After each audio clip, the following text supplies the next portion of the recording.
என்று சொன்னவுடன் ஒரு மூலையில் ஓய்வு கொள்வதல்ல, இந்த சமுதாயத்திலே பணியாற்றி இந்த சமுதாயத்தில் இருக்கின்ற மக்களை நல்வழிப்படுத்தி இறைவனிடம் சேர்ப்பதுதான் என்னுடைய கடமை. அதற்குத்தான் இறைவன் நம்மை படைத்திருக்கின்றான். கடவுள் நமக்கு 2 கண்களை கொடுத்திருக்கின்றான். ஒரு கண் நமது குடும்பத்தை பார்க்க, இன்னொரு கண் அடுத்தவர்கள் துன்பப்படுவதை பார்த்து அந்த துன்பத்தை நீக்க. 2 கரங்கள் இறைவன் தந்திருக்கின்றான். ஒன்று நமது குடும்பத்திற்காக உழைத்து, இன்னொரு கை இன்னொரு குடும்பத்தையும் காப்பாற்ற வேண்டும் என்ற நோக்கத்திற்காகத்தான் இறைவன் நம்மை படைத்திருக்கின்றான். ஆகவே இந்த 2 கண்களும் 2 கரங்களும் நமக்கு அல்ல, நாம் கடவுளுடைய படைப்பு. அந்த படைப்பு யான் என்னை 1 லட்சம் ரூபாய் சம்பளம் வாங்கின பைபிள்ல இருக்கு, நீ 10% ஏழைகளுக்கு கொடுக்க வேண்டும். கண்டிப்பா கொடுக்கணும். நீ 10% ஏழைகளுக்கு கொடுக்கவில்லை என்றால் 100% மருத்துவமனை கொடுக்க வேண்டும். அதான் ஏற்பாடு. ஆகவே நாம் இந்த உலகத்தில் பிறப்பது யாருக்காக என்றால், இந்த கடவுளின் படைப்பாகிய நாம் மனிதர்கள் அனைவருக்கும் நாம் வழங்க வேண்டும். ஏனெனில் நாம் ஒவ்வொருவரும் இயேசு. நான் உங்களை திட்டுகின்றேன் என்றால் நான் இயேசுவை திட்டுவது. நான் பிறரை குறை சொல்லுவேன், நான் இயேசுவை, பிறரை நண்பனை குறை சொல்லுவேன், இயேசுவை குறை சொல்வது. ஆகவே நாம் யாரையும் குறை சொல்லக்கூடாது. குறை சொல்லாமல் வாழாமல் இருக்க முடியாது. இருந்தாலும் முடிந்தபட்சம் நாம் குறை இல்லாமல் வாழ்வதே நல்லது. உண்மையிலே எனக்கு முன்னால ஓய்வெடுக்கின்ற எனது உறவினர் கண்களில் கண்ணீர் வந்தது. உண்மையில உள்ளத்தின் ஆழத்தில் இருந்து.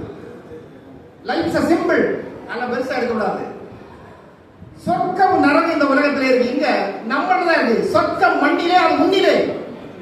நீ சிரித்தால் சொர்க்கம், அழுதால் நரகம். எப்போதும் சந்தோஷம். இறைவன் என்ன சொல்லுகின்றார்? Be happy always. எப்போதும் சந்தோஷமாயிருங்கள். என்ன நடக்கட்டும் அதன் வாழ்ந்தால் குச்சி மீது வாரிடிந்து வீழுகின்ற போதிலும் அச்சமில்லை, அச்சமில்லை, அச்சம் இல்லையே. எதுக்கு பயப்படணும்? என்ன நடக்கும்?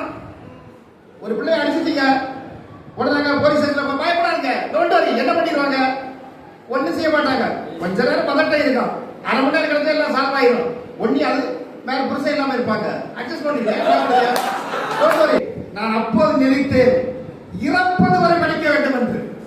நான் என்று கல்லறை போக வேண்டியதால் அதுவரை நான் படிக்க வேண்டும் என்று நினைத்து நிச்சயமாக அதை செய்து கொண்டிருக்கின்றேன். மனைவி சற்று தடை போட்டால் நீங்கள் படிக்க கூடாது என்று நண்பர் சுந்தர்சியிடம் சொல்லியது உண்டு. என் மனைவியை தெரியாமலேயே டிப்ளமோ இன் அக்குபஞ்சருக்கு நான் அக்குப்ரெஷருக்கு அட்மிஷன் போட்டேன். சரியா? திருநெல்வேலியில கம்யூனிட்டி காலேஜ் போட்டு அப்புறம் அட்ஜஸ்ட் பண்ணிக்கலாம். Don't worry. காரணம் என்னன்னா, நாம் மனசுல ஏதாவது வேதனை வந்தாச்சுன்னா அப்படி ஒரு புக் எடுத்து வாசிக்கும் போதே, அங்கே சென்ட் பால்ஸ் மெட்ரிக்ல அங்க வேலை பார்த்தேன். ஈவினிங் காலேஜ் கடைசியாக அங்கிருந்து அதுக்கு பக்கத்துல ராமகுப்பம், ஆந்திரா பார்டர்.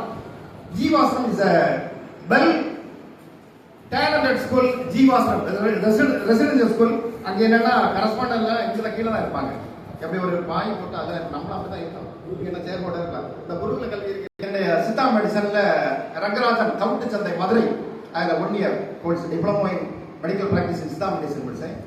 நெக்ஸ்ட் தஞ்சாவூர்ல Thiruthurai Poondi winner medical institute, அதில் அலோபதி மெடிக்கல் சயின்ஸ் அப்படின்னு 1 இயர் கோர்ஸ் அது இல்லை, ஸ்டாப் பண்ணாங்க. அதில் படித்தேன். அடுத்தது எம்பிள் ஸ்காட் காலேஜ். எம்ஏல எனக்கு ஒரு ஆசை. என்ன நான் படிக்கும்போது என்னை ஒரு ஃபாதர் படிக்க போன ஒரு ஆசிரியர் வந்தார். ஃபர்ஸ்ட் வரை ஃபாதர் படிச்சுட்டு 8வது வருஷத்துல ஓடி கல்யாணம் பண்ணார். அவரு வெல் நோன் இன் இங்கிலீஷ். நான் உண்மையில கிராமர் படிக்க, எனக்கு தமிழோட இங்கிலீஷ் தான் கிராமர் தெரியும். அதில் படிக்க காரணம் பேசிக் அவர் தான். அலோசி அவர் இறந்து போனாரு. அவர் தான் எனக்கு ஆங்கிலம் கற்றுக் கொடுத்த ஆசிரியர். மிக நல்ல ஒரு நண்பர். என்கிட்ட அவர் கேட்கிற கேள்விக்கெல்லாம் அவர் பார்க்க முன்னாலே நான் புரட்டி பார்க்குறேன். அதுக்கு பிறகுதான் நான் டியூஷன் அன்னை மேரி டூட்டோரியல் போட்டிருந்தேன். வான்மலா டியூஷனுக்கும் அது பக்கத்தில் அல்பரின் சார் வீட்டு பக்கத்தில் அவங்க வீட்டோட வட்டி தான் பண்ணுறாங்க. நம்ம அல்பரின் சார் சார் வெல்லோன் சார், அவங்க அப்பா அல்பரின் சாருக்கு அப்பா இஸ் மை பெஸ்ட் ஃப்ரெண்ட். நல்ல ஒரு ஏடி நல்ல ஒரு பொறுப்பு இருக்காரு. ஆசைகள் எல்லாம் நிச்சயமாக நிறைவேறிவிட்டது. நான் என்ன நினைச்சனோ என்னுடைய தந்தையின் ஆசையை நிறைவேற்றி விட்டேன். நான் டாக்டர் பண்றதெல்லாம் நெட்ல நீங்க போய் பாத்தீங்கன்னு தெரியும். I not A grade. உடனே நினைச்சாங்க எம்பிபிஎஸ் முடிச்சா நினைக்காதுங்க. ட்ரெடிஷனல் மெடிசன் சித்தாவில் பி கிரேட். ஏன்னா அதில் பிடிஎஸ் இருக்குல்ல, அதே மாதிரி ஏ கிரேட் பி கிரேட் தான் இருக்கும் மெடிக்கல்ல. ஏ கிரேட் எல்லாம் எம்பிபிஎஸ் எம்பிபிஎஸ் முடிச்சிருவாங்கல்ல, அவங்க A grade. Traditional medicine B கிரேட்ல ரிஜிஸ்ட்ரேஷன் வாங்கியிருப்பாங்க. எங்களை போய் பார்த்தா தெரியும். என்னுடைய தந்தையின் ஆசைப்படி எல்எல்பியை முடிச்சிருக்கேன். இனி அதுக்கு மேல எம்எல் படிக்கணும்னு ஆசை இருக்கு. ஆனால் தற்சமயம் உள்ள வீட்டினுடைய சூழ்நிலையில காரணம் எனக்கு ஆசைதான் இருந்தாலும் பிள்ளைகளுடைய திருமணம் வெகு விரைவில் நடைபெற இருக்கிறது. நீங்க கண்டிப்பா என்னுடைய மகளின் திருமணத்துக்கு வர வேண்டும் என்று இப்போது இந்த விடைகிறேன். நெக்ஸ்ட் இயர் இப்போது விடைபெறுவது அந்த கன்னி இந்த செல்வத்தின் குணத்தை உடைய தாளாளர் தந்தை வின்சென்ட் அமல்ராஜ் அவர்களின் தலைமையில் நான் பணி நிறைவேறுகின்றேன். உண்மையில பெரிய மகிழ்ச்சி. இரண்டாவதாக இப்போல கால் பாஸ்டிங்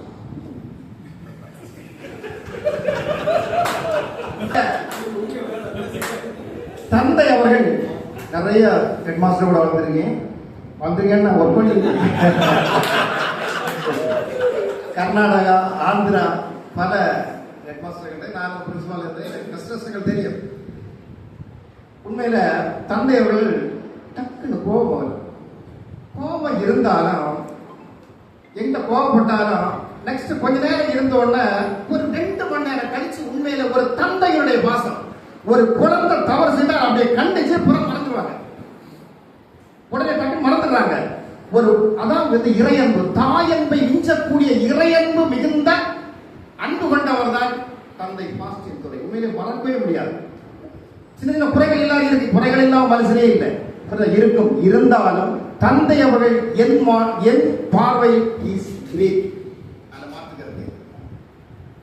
வாழும் காமராஜ் எளிய வாழ்க்கை. உண்மையில நான் எல்லாம் பிரின்சிபலா இருக்கும் நல்ல வந்தாதான் பார்ப்பேன். புரிந்தா? முதல்ல இங்க நான் பணியாற்ற வரும்போது சவாரி போட்டுட்டு கலியகோளம் ஸ்டேஷனுக்கு போறேன். உண்மையில கையெடுத்து கும்பிட்டான். என்னன்னு கேட்டா கான்வென்ட் ஸ்கூல்ல டீச்சர் சார், எனக்கு பையன் அங்க படிச்சாங்க. ஒரு 10-15 வருஷம் கழிச்சு போனேன். நான் கார்மல்ல டீச்சர்ல அவன் கண்டுக்கிடவே இல்லை. கார்மல் டீச்சர்ல இனி மாத்திக்கிட்டேன். அவன் எழுப்பி அடிச்சா இப்ப எங்க போனாலும் அப்படி ஐடி கார்டு எப்போதுமே கையில இருக்கும். புரிஞ்சுதா? ஐடி கார்டு கையில இருக்கும். அங்க டோர் நம்ம பிடிச்ச மாட்டோம், ஒன்றும் செய்ய மாட்டேன். இப்ப போனா உடனே சேர் படம் வாங்க சார், என்ன பிரச்சனை? கார்மல் ஸ்கூல் தெரியும் பாருங்க.